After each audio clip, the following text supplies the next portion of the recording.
풀어 나오면 돼요. 오케이. 자, 그러면은 그 뒤에 334페이지는 개념하기 문제 있죠? 다음 풀어봅시다. 334 개념하기 문제.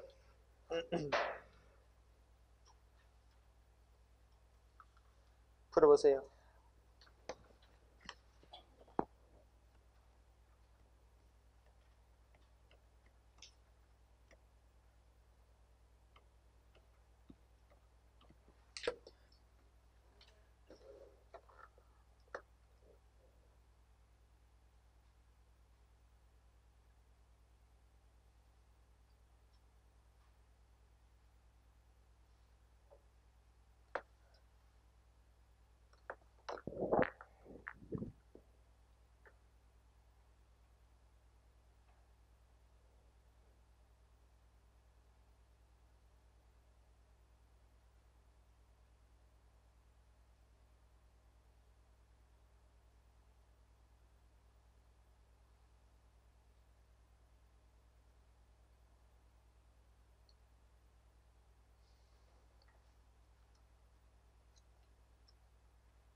그러면 1번에 가에 뭐 가나다는 봤고요. 1번에 가는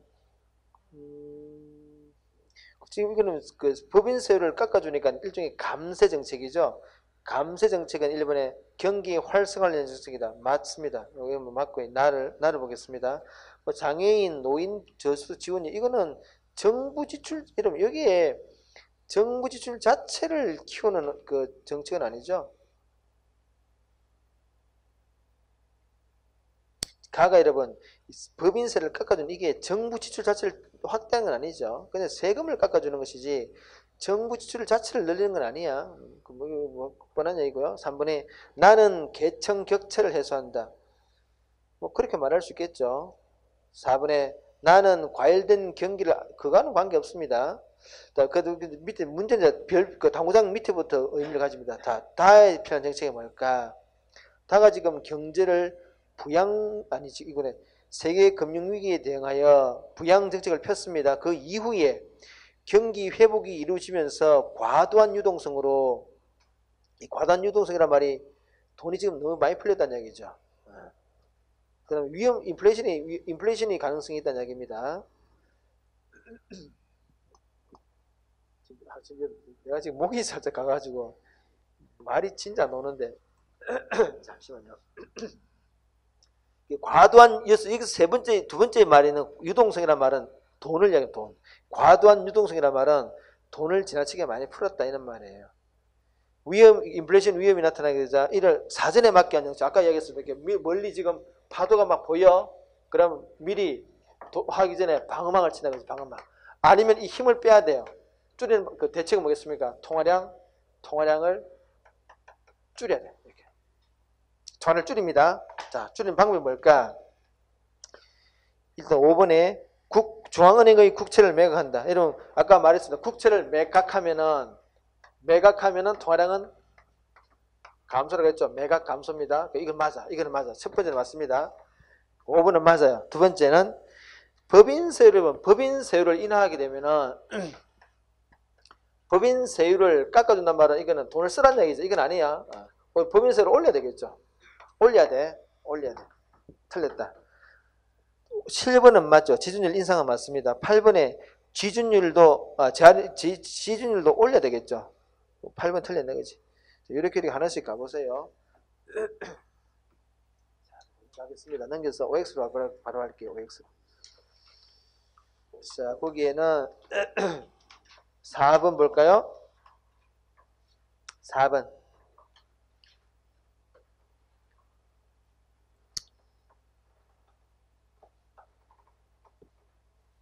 확장 정책에는 정부 지출 증가, 그다음에 세율 인하해야 되겠다, 그죠? 오케이. 5번에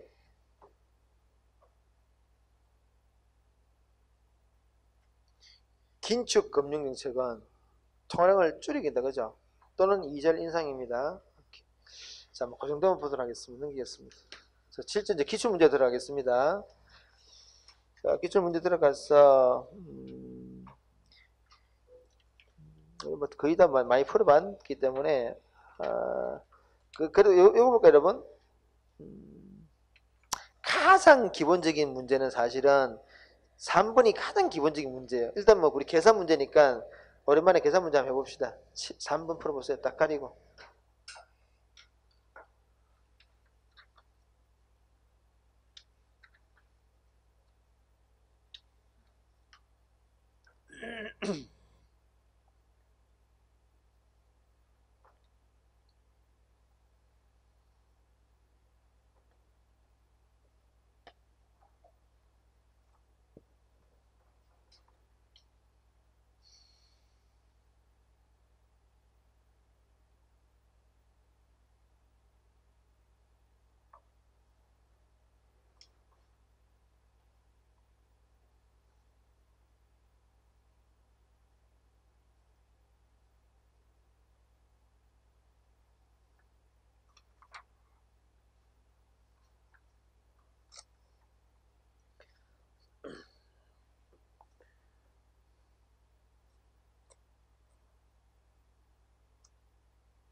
자, 계산해 볼까요?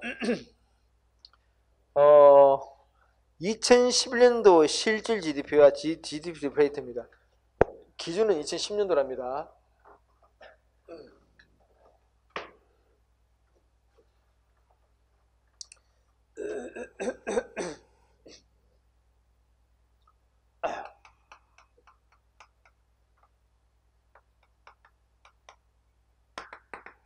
일단 여러분 실 GDP는 이렇게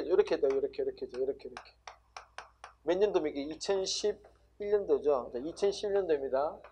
그럼 여러분 수량은 다 10년도야. 물가는 10년도고 10년 이렇게 하면 되겠다. 이렇게죠. 이게 디플레이터 그지? 디플레이터입니다. GDP 디플레이터. 이거 대입만 하면 해주면 될 거 아니야. 자, 일단은 생산량은 무조건 두 개 다 뭡니까? 1500이죠. 1500 돼야 돼. 이렇게 1500 곱해줍니다. 그죠? 근데 이제 가격은 이게 2011년도가 3원이에요. 3원이고 이거 2원입니다. 요래 주겠죠. 그죠? 이거 뭐 150%다. 그죠? 150%. 150%. GDP 패드는 150이고 실질은 3000이잖아. 그렇죠? 3150입니다. 이게 가장 기본적인 문제야. 더 이제 복잡한 문제들은 나중에 우리가 이전에 많이 풀어봤고요. 일단 오늘은 뭐 하냐? 우리가 이따 한 번도 안 풀은 문제 한번 풀어봅시다. 뒤쪽으로 쭉 가가지고 29번 올해 문제네. 29번 한번 풀어볼까 여러분?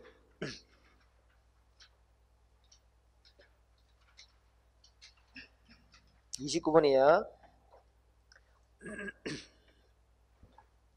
다른 걸 우리가 많이 풀어봤고 이 문제만 풀어봅시다.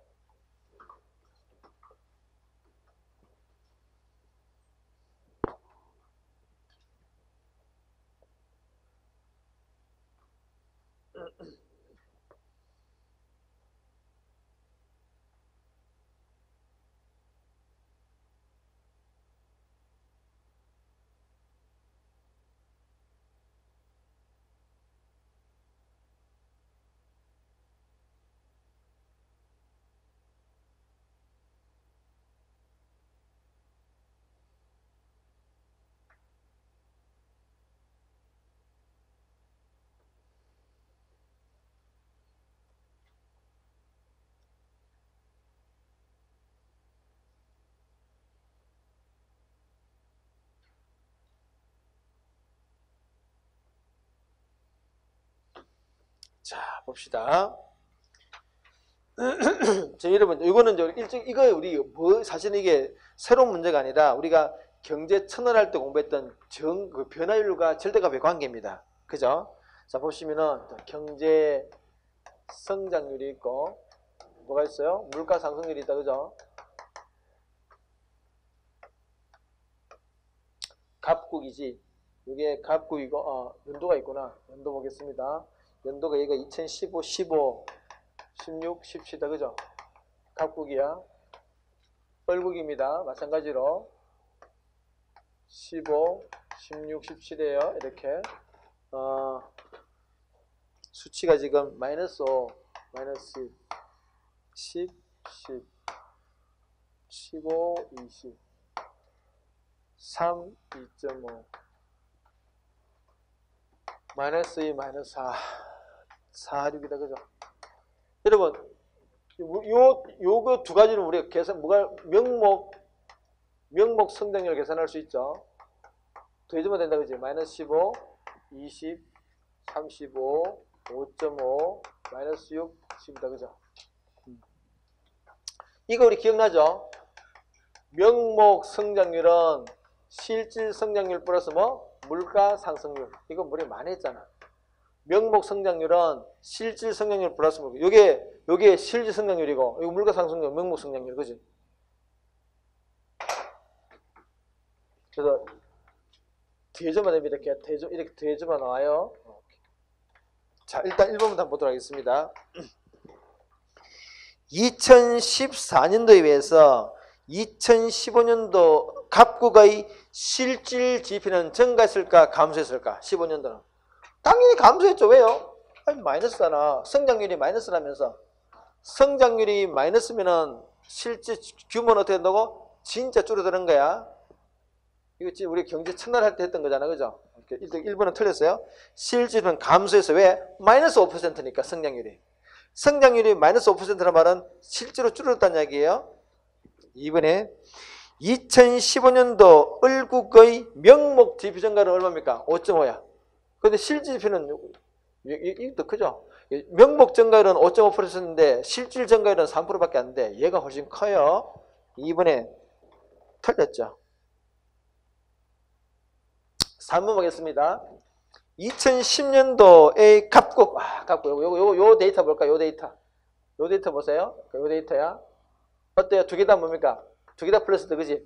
경제 성장률도 플러스고, 물가 상승도 플러스. 이 말이 뭡니까? 실질 GDP도 증가했고, 물가도 올랐다. 어떤 경우? 이를 낄 수 있는 어떤 경우? 총 공급이 있고, 총 수요가 있어요. 지금 무슨 말이게? 지금 이 현상이 어떤 경우입니까? 경제가 이게 A점에 있다가 어디로 이동했느냐? GDP도 현재 지금 상태가 있는 상태다. 그죠? 현재 상태가 요 상태 예컨대 이게 100이고 1000이야. 예를 들어서. 근데 지금 어떻게 바뀌었느냐? 2016년도에 얘도 이렇게 올라갔고 뭡니까? 올라갔고 GDP도 실질도 증가했다. 왜? 경제 성장률이 플러스니까. 이는 거야. 그럼 이는 거죠. 어떨 때? 총 수요가 확 증가하면은 1번, 그럼 2번, 3번 이런 결과가 가능하다는 얘기잖아. 2번, 3번 같은 결과는 원인이 뭐라고? 1번 같은 원인이야. 총 수요가 팽창했을 때 나타나는 현상입니다. 3번에 갑국은 전년도보다 총 수요가 증가했을 것이다. 그럴 가능성이 거의 맞다. 그죠? 이때 이게 답입니다. 4번에 2017년도 2017년도 어때요, 여러분? 두 나라 다 지금 총수요가 증가하겠죠, 그죠? 총수요가 증가했을 것이다. 자, 그럼 여러분, 갑국의 2015년도 같은 경우는 총수요가 어떻게 됐을게? 16년도는 총수요가 증가한 경우야? 얘는 어떤 경우야? 총수요가 감소한 경우야, 그죠? 감소해야 돼. 이거 다 줄단 말은 이런 이야기다. 그죠? 얘가 여기 와 있다냐, 여기 와 있다냐, 이렇게. 총수요가 감소했다냐. 총수요가 감소했을 때, 이런 경우는 공통적으로 총수요가 감소한 경우고, 그죠? 감소한 경우고, 이런 경우는 뭐라고? 이런 경우는 총수요가 증가한 경우다. 그죠? 이것도 마찬가지고. 이것도 마찬가지, 그지? 그렇게 보시면 되겠습니다. 되게 답은 3번이. 오케이, 이렇게 보도록 할게요. 자, 넘겨서 세계 경제로 넘어가도록 하겠습니다. 바로 그럼 여러분 그거 하나 30분 문제 한번 풀어볼까요? 이것도 어려운 문제네. 오케이. 좀 전에 배웠던 거니까 좀 전에 우리가 정리했던 부분이니까 한번 풀어봅시다.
지금 경기 변동은 총수요의 변동과 총공급 변동이 나타난다. 맞습니다. 1번에 기역이 감소할 때 총수요가 감소한대. 여러분 총수요가 감소하면은 아까 이야기했잖아. 어떤 결과 나타나요? 총공급이 있고 총수요가 있는데 현재 이 상태야.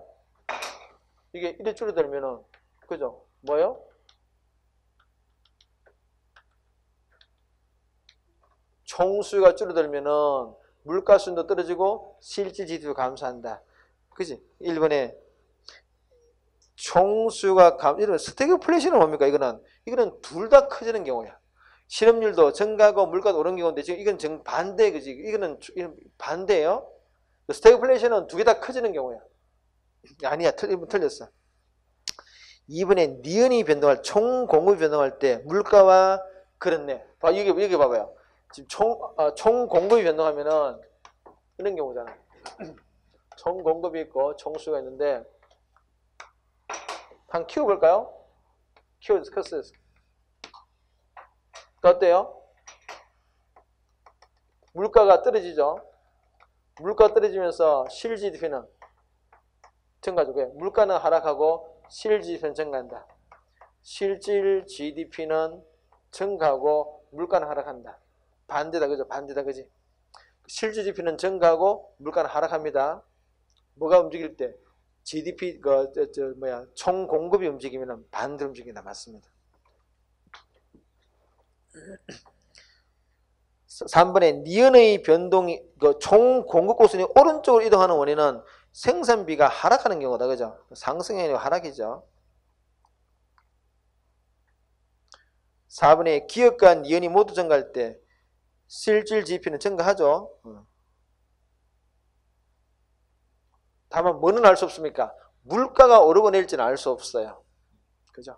그거까지 여기도 우리 앞에 다 정리했던 부분들이니까 반복, 혹시 기억 안 나면 교재 앞에 다 있으니까 다 풀어보세요. 내용을 확인하시고요. 자, 지금부터는 세계경제 넘어가도록 하겠습니다.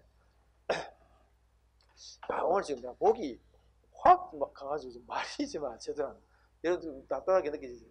내가 지금 말이 안 나오는데 말하려고 그러니까 너무 발음하기가 너무 힘들어. 이게 왜 이러지? 잠시만요. 목이 잠겨가지고 말이지 마. 지금 내가 말을 하면서 너무나 불편해 지금. 말이 나오다가 말아버려. 자, 봅시다. 자, 지금부터는 이제 세계 경제예요. 약간 양해를 바랍니다. 지금 내가 얘도 좀 불편하더라 하더라도. 자, 지금 세계 경제입니다. 세계 경제. 여러분 우리가 폐쇄 경제로서는 우리끼리만 먹고 살 수가 없어요. 항상 우리는 지금 교육을 해야 되는데 크게 이제 국제 경제에서는 세 가지가 문제됩니다. 첫째는 뭐냐? 우리가 한국과 예컨대 한국과 미국이 있어요. 일단 뭘 해야 되느냐? 근데 자동차랑 예컨대 우유가 있습니다. 이 세상에는 두 가지 제약밖에 없어요. 자동차 아니면 우유 두 가지밖에 없다 그러면은 이걸 결정해야 돼요. 이 두 나라 중에서 어느 나라가 자동차를 생산하고 어느 나라가 우유를 생산할까 결정해야 돼요. 한 나라가 두 개 다 생산할 수 없습니다. 그러니까 어느 중에 한 나라는 예컨대 자동차 생산하고 한 나라는 우유를 생산해가지고 서로 교환해야 돼. 그래서 첫 번째는 한국이 무엇을 생산할 것인가, 미국은 무엇을 생산할 것인가, 그 결정하는 것, 그게 그 비교 우유 문제입니다. 이게 무역 이론이에요. 무역 이론 중에서 제일 중요한 그 비교 이론입니다. 이 비교 이론에 따라서 한국이 뭐를 할 것인가 결정이 돼요. 두 번째, 재화를 교환합니다. 수출한다는 얘기죠, 그죠? 한국이 자동차를 생산하면은 자동차를 생산해서 팔고 우유를 수입한다는 이야기다, 그죠? 두 나라. 근데 문제는 한국은 원하고 미국은 달러가기 때문에 화폐 단위가 달라. 환율 문제. 굉장히 중요한 문제입니다. 환율 문제. 그래서 이제 1년 동안 장사를 했습니다. 자동차를 생산해서 수출해서 우유를 수입해 왔어요. 그럼 우리가 물건을 사고 팔았다는 얘기니까 수지를 따져봐야 돼. 얼마나 벌었는지. 이 세 가지가 이제 국제경제에서 기본 틀입니다. 비교 우유 문제, 환율 문제, 그리고 수지 문제입니다. 순서대로 보도록 하겠습니다. 먼저 비교 이론.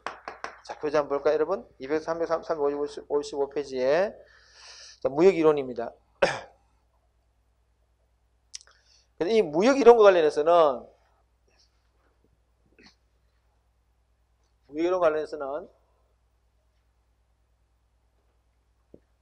첫 번째로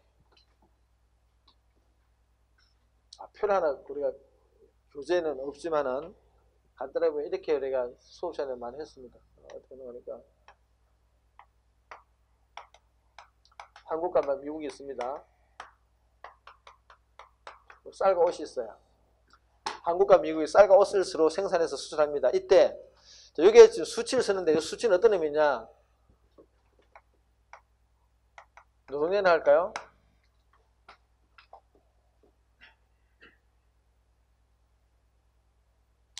한국과 미국이 1, 2 오케이. 지금 요거는 뭐니까 한국과 미국이 각각 쌀과 옷을 생산함에 있어서 들어가는 노동량입니다. 이 표 있는 모임이죠. 한국이 쌀을 생산하려면은 노동자가 한 사람만 있어야 되는데 미국은 두 사람이 필요하다 이런 말입니다. 한국이 옷을 생산하려면 4사람이 필요한데 미국은 3사람밖에 필요 없어요. 똑같은 질의 쌀과 옷입니다. 동질. 같은 질의 동질의 쌀과 옷을 생산하기 위해서 한국과 미국이 들어가는 노동량이 달라요. 자, 그러면은 어떻게 판단하냐? 옛날에는 이렇게 해서 옛날에는 게 딴 게 아니고 아담 스미스입니다.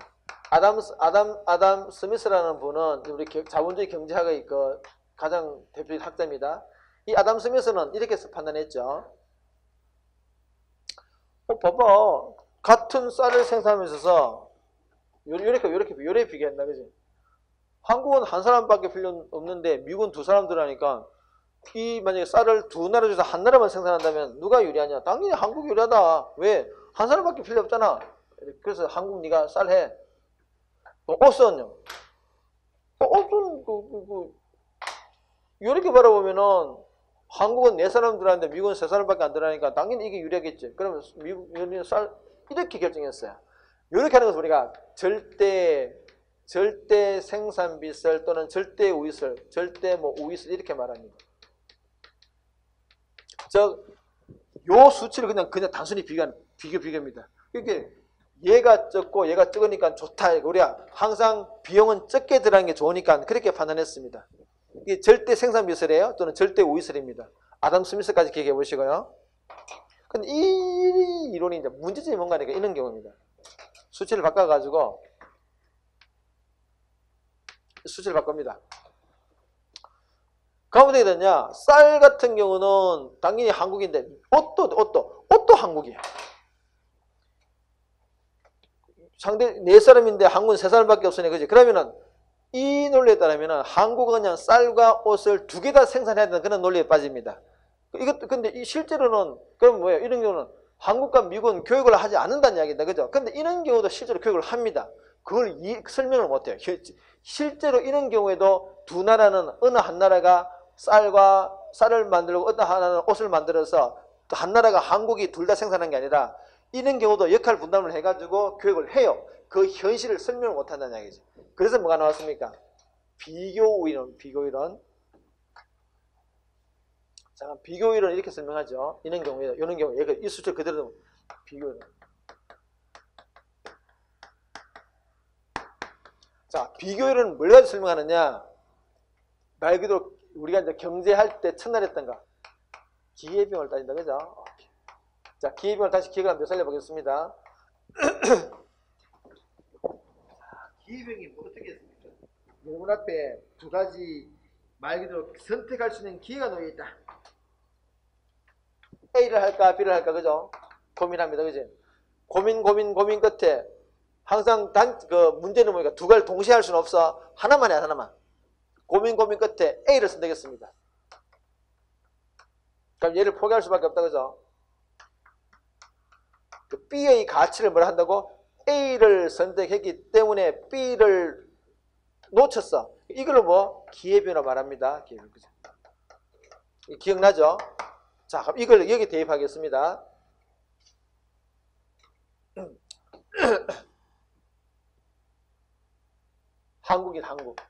한국도 볼까요?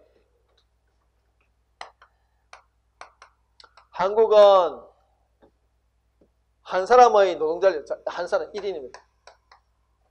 한 사람의 노동자를 이용해가지고 쌀을 생산할 수도 있고 옷을 생산할 수 있다. 요게 어떤 의미에서 요게 쌀을 한 가마니 생산하기 위해서 한 사람 필요하다는 얘기다, 그죠? 그게 당연히 한 사람 가지고 쌀 한 가마니입니다, 한 가마니. 우리 이걸 한 단위라고 표현합니다, 한 단위. 옷을 만들려면 세 사람 필요한데 한 사람밖에 없기 때문에 옷을 한 3분의 1쯤 만들겠지. 그래서 옷 3분의 1단위예요. 그죠? 네. 한 사람 가지고 얘를 만들 수도 있고 얘를 할 수도 있고. 그럼 이걸 할까 이걸 하고 고민 끝에 얘를 선택했습니다. 이 한 사람의 노동을 이용해서 그냥 옷은 포기해버리고 쌀만 만들겠다는 얘기지. 여기 포기네, 포기. 여기 뭐라고? 기회비용. 뭐요? 자, 그럼 이렇게 말할 수 있겠네. 한국은 쌀 한 단위를 생산하기 위해서 기회비용이 뭐냐? 옷 3분의 1불, 그죠? 자, 여기 씁니다.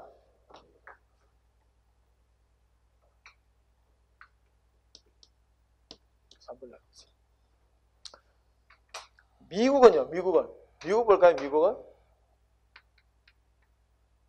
두 사람이요? 두 사람 가지고 하는데, 마찬가지로 이 두 사람 가지고 뭘 할 수 있다고? 쌀 한 가마니죠, 그죠? 쌀 한 단위입니다. 쌀 한 단위야. 한 단위. 근데 옷을 만들려면 네 사람 필요해. 근데 두 사람밖에 없으니까 2분의 1 만들겠지. 2분의 1 단위. 마찬가지로 얘를 할까 고민하다가 얘를 선택했어요. 그럼 얘를 포기한다. 그지? 그럼 미국 같은 경우 뭡니까? 미국 같은 경우에 쌀 한 단위를 생산해서 옷을 몇 불 포기했습니까? 2분의 1 포기했다. 그죠? 뭐를 비교한다고? 얘와 얘를 비교한다. 어느 게 큽니까? 이쪽이 크다. 그죠? 그지? 그러면 쌀은 누가 생산하기 유리하다고? 비용이 적은 한국 네가 하라. 자동적으로 이건 요래 돼, 요렇게. 이렇게 하는 게 뭡니까? 이게 이제 비교 이론이었죠. 그때 수업 시간에 이렇게 했습니다. 요렇게까지 설명하는 것은 이해를 위해서 이렇게 설명했지만 실전에서는 이렇게 풀지 말고 어떻게 하라고? 그냥 바로 하라고 했잖아. 3분의 1 있네. 2분의 1, 4분의 1 있네. 그죠? 그래 바로 넣으라 그랬죠. 그죠? 오케이. 여기까지 우리가 빠르게 설명했습니다. 그럼 나머지 하나만 더. 이렇게 하는 방식도 있고 또 우리가 테이블 자체가 어떻게 구성될 수 있다 그랬습니까? 하나는 요게 노동량이야. 그래서 똑같은 수치를 여러분 표현을 바꿔보겠습니다. 여기 한국이고 미국입니다. 쌀과 옷이에요. 1, 2, 3, 4야. 그죠? 여기 생산량이야. 여기는 노동량이면 이게 되게 중요해요. 좌측편은 한 단위를 생산하기 위한 필요한 노동량이고 얘는 이 수준은 뭔가니까 한 사람의 노동자가 투입됐을 때 생산할 수 있는 생산량을 나타낸다. 달리 말하면은 한국은 노동자 한 사람이 쌀 한 가마니 할 수 있고 미국은 두 가마니 만들 수 있고 한국은 옷 세 벌을 만들 수 있는데 미국은 옷 네 벌을 만들 이런 말입니다. 자, 이렇게 했을 때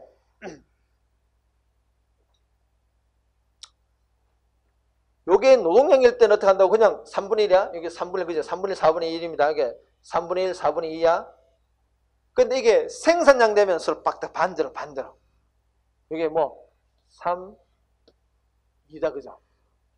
3분의 1 반대가 3이고 2분의 1 반대가 2잖아. 왜 그런 거니까? 우리 이렇게 보면 되겠죠? 여러분, 한국이 쌀을 생산하기 위해서, 쌀을 한 가마니 생산하기 위해서, 그럼 옷을 몇 불 포기한다는 얘기야? 세 불 포기하잖아.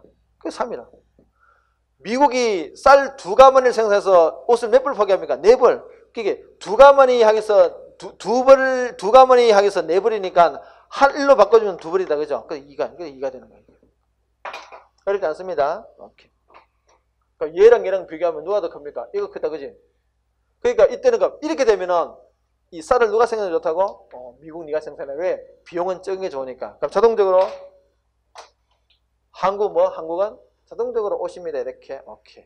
이게 노동력이 드느냐 생산량에 따라서 노동력일 때는 한국이 쌀이었는데 여기서 한국이 쌀이 아니고 옷으로 바뀝니다. 이렇게까지. 꼭 기가세요. 내가 지금 우리 앞에 설명했기 때문에 조금 설명을 빨리 했습니다. 오케이. 다시 교재 한번 들어봅시다. 355페이지입니다. 일단 밑에 보시면은 무역 이름 보입니다. 절대 우위설. 밑 관로 속에 아담 스미스까지 기억하시고요. 의미는 뭡니까? 절대 생산비가 싼 재화. 절대 생산비라는 게 1, 2, 3, 4이게 절대 생산비입니다. 그게 적은 나라가 생산하기 좋다. 한계점까지 기억해 보세요. 절대 우위 또는 절대 열의의 상품만을 보유한 국가는 상대국가 교육이 불가능하다고 결론 나오는데 근데 현실적으로는 이런 경우도 흔히 교육이 발생한다 그랬습니다. 그걸 현실을 설명하지 못해요. 그래서 밑에 뭐가 나왔습니까? 비교 우위론이 나왔습니다. 오케이. 밑에 바로 비교는 바로 넘어갈게요. 자, 박스 보세요. 박스. 비교 우위 기준 보세요. A국의 기회비용과 B국의 기회비용이 있는데 B국의 기회비용이 훨씬 커요. 그럼 누가 생산하는 게 유리하다고? A국이. 왜? 비용은 적은 게 좋은 거니까. 됐습니다. 넘어가도록 하겠습니다. 여러분 지금 내가 빠르게 설명했는데 이 기회비용이 아직 덜 들어왔다 그러면 여러분들이 뭘 공부해야 되느냐? 경제 첫 페이지에 있는 기회비용을 공부해야 됩니다. 다시 펴가지고. 다시 페이지 넘겨서 356페이지에 상품 한 단위당 2번은 상품 한 단위당 노동량이야. 노동량. 밑에 3번은 뭡니까? 노동 한 단위당 생산량입니다. 자 그러면은 주어진 우리가 위에는 테이프 밑에 설명된 걸 보지 마시고 그냥 위에는 데이터를 가지고 바로 접근해 보면은 2, 4, 2, 1 이 수치를 가지고 보겠습니다. 그럼 이런 자 한국이 무엇을 생산하는 게 좋을까? 빨리 판단하세요. 한국이 뭘 생산하는 게 좋습니까? 쌀입니까? 옷입니까? 한국이 쌀이야 옷이야? 이거 주어진 데이터 보고 뭘 어떻게 판단할 수 있습니까? 수치가 이렇잖아.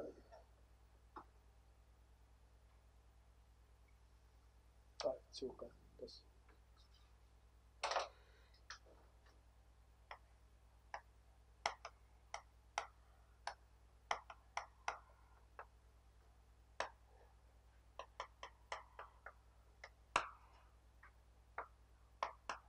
여기 노동량입니다. 그럼 기회비용 어떻게 계산한다고? 2분의 2, 1, 1분의 4, 4다 그죠? 크지? 그러면은 기회비용은 적은 얘가 유리하니까 한국은 이렇게 하다. 자동적으로 이렇게 결정됩니다. 한국은 기회비용이 1밖에 안 되니까 미국은 기회비용이 4야. 4, no. 1이 좋더란 이야기죠. 그래서 이렇게 결정한다. 그지? 한국이 쌀, 자동적으로 옷은 미국 됩니다. 어렵지 않죠, 전혀? 오케이. 밑에는 내가 뭐 설명해 나가서 이거 처음 우리 설명을 강의를 안 듣고 듣는 공부하는 학생들한테 위해서 내가 사실은 설명해 놓은 것이지. 여러분은 그냥 바로 직관적으로 바로 풀면 돼요. 두 번째 밑에 3번 보겠습니다. 수치가 지금 이게 의미가 바뀌었습니다. 다시 그림을 지우고 그래 보면은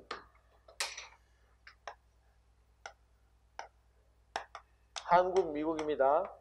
쌀, 포스트코 2, 3 할까? 자, 그러면 요거는 생산량이에요. 어떻게 됩니까, 이거? 어쩌면 뭐 2분의 1이니까 1이야. 이거는 뭐 4분의 1이죠. 4분의 1. 그죠? 4분의 1이야. 얘랑 비교하면 이쪽이 훨씬 크니까 미국은 기회비용이 4분의 1밖에 안 되니까 쌀 네가 생산해. 한국은 이렇게 되겠죠. 이렇게 되겠죠. 그지? 그 이야기입니다. 그 이야기입니다. 그러니까 됐어요. 요까지 중에서 뭐 혹시 질문사항 요 지금 이 2번과 요 표가 노동량일 때랑 생산량일 때 차이점 이해가 안 되시는 분 그럼 일단 잠시 끊겠습니다. 끄시고 쉬는 시간에 나한테 개별 질문하시는 것도 괜찮아요. 일단 좀 끊읍시다. 호기심 너무 많이 가가지고.